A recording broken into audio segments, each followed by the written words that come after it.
G'day. Something a little less usual today. I do volunteer work for a group called TAD in South Australia. That's Technology for Ageing and Disability. And we make up gadgets for people with disability or who are aged, as the name suggests. And these can be new gadgets or they can be repairs to others. I've got a walking frame here which has been broken, and so I thought I'd just run you through the repair work that needs to be done to it and show you a few bits and pieces about that. I'll put a link down to the organisation in the description below. They're a good mob to work for if you're in South Australia. There are equivalents interstate, and if you're in the UK there's also REMAP, which is a similar organisation. So if you have a little bit of time on your hands, you're a little bit handy, it's worth thinking about getting involved because it's a quite an interesting and very gratifying thing to do. The first issue I have to deal with is this break here. I believe it's come about because the gentleman who uses the frame is a bit tall. The handles here have been extended, and so the end of the handle, rather than being down here somewhere where there's a bit of reinforcing to help it survive, has broken through here just where it's only the thin aluminium. So I'll have to grind that off and re-weld, and also make up a longer handle to go in there. When looking at these sorts of things, it's important to get an understanding as to why it's broken, because if I just repaired that, chances are that in another 6 months it could break again. And so if you can understand why these things are broken, you're far better off. The other break is over there. The other break is here, and that's just pulled out. I think the reason for that one is just there doesn't seem to be very much weld there. The way these are used is that this is a seat. There's a compartment over there for putting bits and pieces in, but people sit on that, and so a bit of weight on that poor weld could break it. The other thing is that with these sorts of frames, once you start getting something failing on one side, it redistributes all the stresses, and so what could be happening is that that's failed and then this is gone, or it could have been this went and that's helped contribute to that. Either way, this one I think will fix just by putting a bit more weld on there. That one is going to be a little bit trickier. With the break over here, one of the first things I'm going to do is make up a new handle which is longer.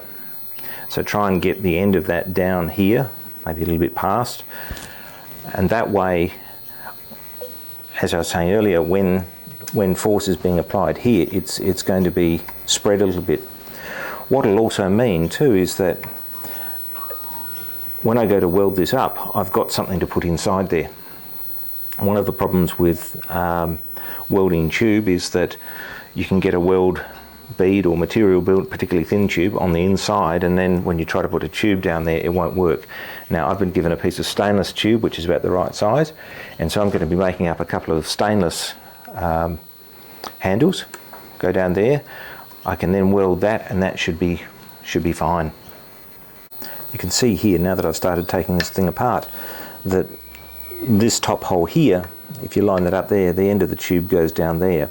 So when that was drilled to extend the tube, ideally the tube should have been made longer, whether that's welding a new piece on or something.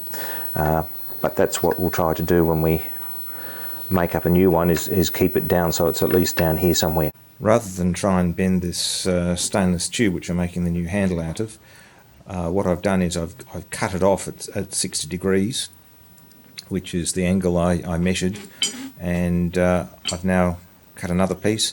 I'll weld that around there, and that'll give me a new longer handle, and then all I need to do is put in the appropriate holes for mounting things on, and off I go. To help get my new handle to the right angle, I'm using the original piece as a form.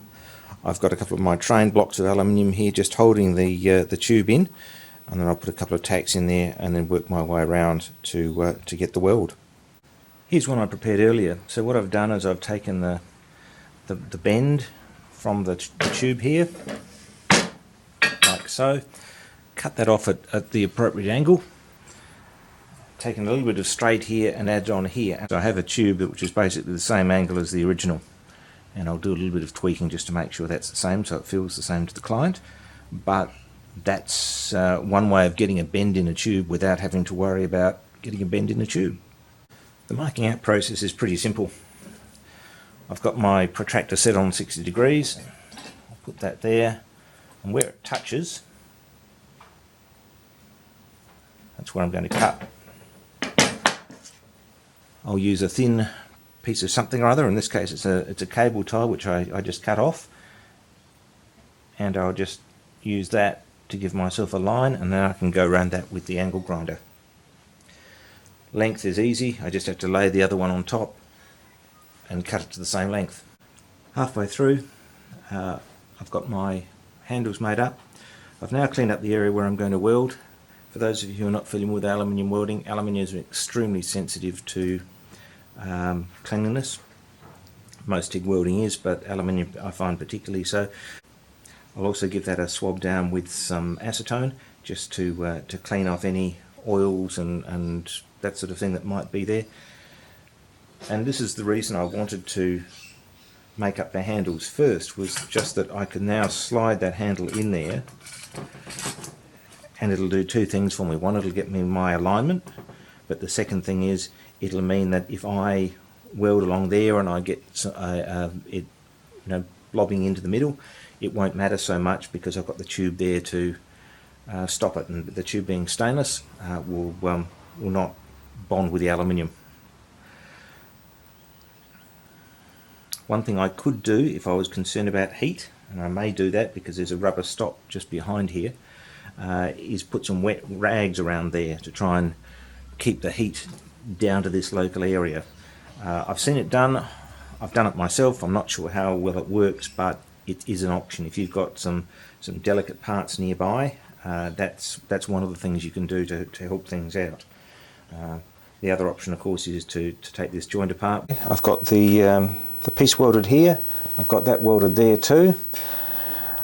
I've gone and drilled a hole in my stainless handle, replacement handle that'll slide in there. I did have to clean up the inside with a round file, but it was better than having to drill it out or something like that. Just a little tip on deburring. These are the deburring tool that Quinn over at Blondie Hacks put me onto, and she uses them primarily for deburring the back of holes, so you poke them in and you debur, but you can also use them on the front. Now the nice thing about them is that because it's a two blade, when you're trying to debur a hole on a round tube, it actually gives you a uniform debur rather than a countersink which will take out heavy on the high sides and shallowly on the low side. So they're an interesting little tool, and I recommend those as well. So thanks to Quinn for that one. Here it is, a repaired walker. Welded there and there, longer bars made up through the trick of cutting and shutting tube. Had to make a couple of washers up and a few things like that, but other than that, it should be ready for another go. I'll put a bit of paint across here, and just to try and hide the things. Unfortunately, I haven't got any black and blue striped paint, so I'll have to just use some plain stuff. Probably a little bit of black or something, I think. We'll see how we go. But thanks for watching. If you do have some time, TAD or its various